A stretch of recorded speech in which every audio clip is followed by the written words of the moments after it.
जो स्थिर लग्न होता है उसी में विवाह होता है। और विवाह के मुहूर्त तभी बनते हैं जब बृहस्पति और शुक्र ये दोनों एक साथ हो। अब जैसे ये देवउठानी एकादशी आएगी, उसके बाद है विवाह के लग्न शुरू हो जाएंगे। तो रात्रि को जब विवाह का लग्न शुरू हुआ, ब्राह्मणों के द्वारा ऋषियों भृगु वशिष्ठ चवन अत्रि अंगिरा पुलस्त्य कृतो वामदेव और नारद इत्यादि ब्रह्मा जी मुख्य आचार्य उसमें बने हुए हैं। विवाह के मंडप में भगवान भोलेनाथ और माता पार्वती बैठी। उसके बाद जो है विवाह प्रारंभ हुआ। तो सबसे पहले जो है ब्राह्मणों ने शंकर जी को पूछा कि आपका गोत्र क्या है? किम गोत्रस्य किम प्रवरस्य किम डाकिनी किम साकिनी, आपका गोत्र क्या है? आपका प्रवर क्या है?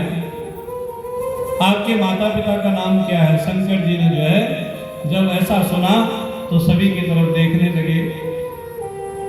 वो तो सबके पिता हैं, सबके बाबा हैं, सबके परबाबा हैं, सारे गोत्र तो उनके समूह में रहते हैं।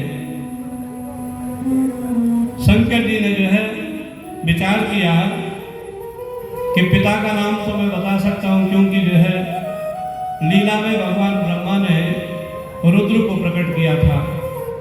इसीलिए कहने लगे कि मेरे पिता ब्रह्मा हैं, आप ही हैं। मेरे बाबा जो है, क्योंकि ब्रह्मा के पिता ब्रह्मा जी को भगवान विष्णु ने ही जो है उत्पन्न किया कमलनाथ में। भगवान विष्णु की नाभि से जो है जो कमल उत्पन्न हुआ उसको ब्रह्म कमल कहते हैं। तो भगवान ब्रह्मा जी उसमें विराजमान। तो इसीलिए भगवान शंकर कहने लगे कि मेरे पिता जो ब्रह्मा हैं और बाबा मेरे विष्णु जी हैं। गोत्र पूछा ब्राह्मणों ने कि गोत्र क्या है? और विवाह में एक निश्चित किया जाता है कि जब तक जो है गोत्र अलग अलग न हो तब तक विवाह नहीं किया जा सकता है।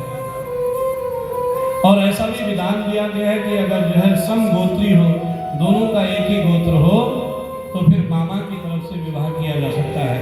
यानी ननिहाल पक्ष जो है कन्यादान करेगा। तो भगवान शंकर ने कहा गोत्रोत्र तो मैं जो है कुछ नहीं समझता हूँ, इसीलिए अगर जो है आपको गोत्र के बगैर विवाह नहीं करना है तो बस मैं तो जाता हूँ, विवाह छोड़ देता हूँ। तो सारे देवता घबराए गए कि महाराज जो है बार बार बातों ही बातों में कहते कि मैं विवाह छोड़ देता हूँ, क्योंकि भगवान तो अवधूत है। इसीलिए जो है सारे देवताओं ने कहा, आचार्य लोगों ने कहा कि महाराज गोत्र को रहने दीजिए, ऐसा ही हम आपका विवाह कर देंगे। माता पार्वती जो है दक्षिणांग में बैठी है, दाहिनी तरफ बैठी है और विवाह का कार्यक्रम शुरू हुआ। संकल्प पड़ा गया। हिमवान ने अपनी पत्नी मैना के साथ संकल्प किया। संकल्प करके जो है अपनी बिटिया पार्वती का हाथ भगवान भोलेनाथ के हाथ में समर्पण कर दिया। आचार्य कहने लगे कोदात कस्मादात कामोदात, कौन देने वाला है, कौन देने वाला है? ये भगवान ने जोड़ी बनाई है। इसीलिए जो है संकल्प करके बिटिया का हाथ जो है पार्वती मैया का हाथ भगवान भोलेनाथ के हाथ में दे दिया। उसके बाद दान इत्यादि हुआ। सवेरे जब उठे मंडप से, उसके बाद जो है सभी को नाश्ता पानी ये करवा करके और फिर जो है बारात हिमाचल नगरी की तरफ से और इधर भगवान भोलेनाथ के कैलाश की तरफ गई। भगवान भोलेनाथ जो है बड़े दयालु हैं प्रभु। इनकी कृपा जिस पे हो जाती है तो वो कहाँ का कहाँ पहुंच जाता है। वैसे तो जीवन में विवेक का होना बहुत जरूरी है। मनुष्य के जीवन में अगर विवेक नहीं है तो कुछ नहीं है। रूप यौवन संपत्ति प्रभुत्वम अविवेकिता एक एकम अप्य अनर्थाय किम यत्र चतुष्टया। अगर किसी का सुंदर रूप है, सुंदर रूप होना किसी के पास धन भी बहुत है, जवान भी बहुत है, संपत्ति भी बहुत है, रूप यौवन संपत्ति प्रभुत्व ऊंचा पद भी है, और अगर विवेक न हो तो कुछ न कुछ अनर्थ किए बिना मनुष्य रह नहीं सकता है। इसीलिए विवेक किसमें है और मेरा अहित किसमें है। मैं जो ये संसार में कार्य कर रहा हूँ, इससे मेरा अच्छा है या मेरा बुरा है, इससे मेरा भला होगा या इससे मेरा बुरा होगा, ये सोचने की समझने की सामर्थ्य जिसमें है उसी को कहते हैं विवेकी। विवेक होना बहुत जरूरी है,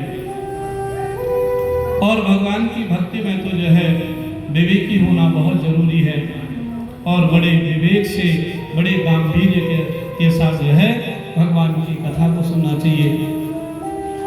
श्रीमद् भागवत में एक प्रसंग आता है, कहते हैं कि भक्ति प्रियो माधव, भगवान को भक्ति ही प्रिय है। व्यादस्य चरणम ध्रुवस्य तवयो विद्या गजेन्द्रस्य का जाति विदुरस्य यादव पदे रुद्रस्य किम पौरुषम उपजायाम किमु तत्व रूप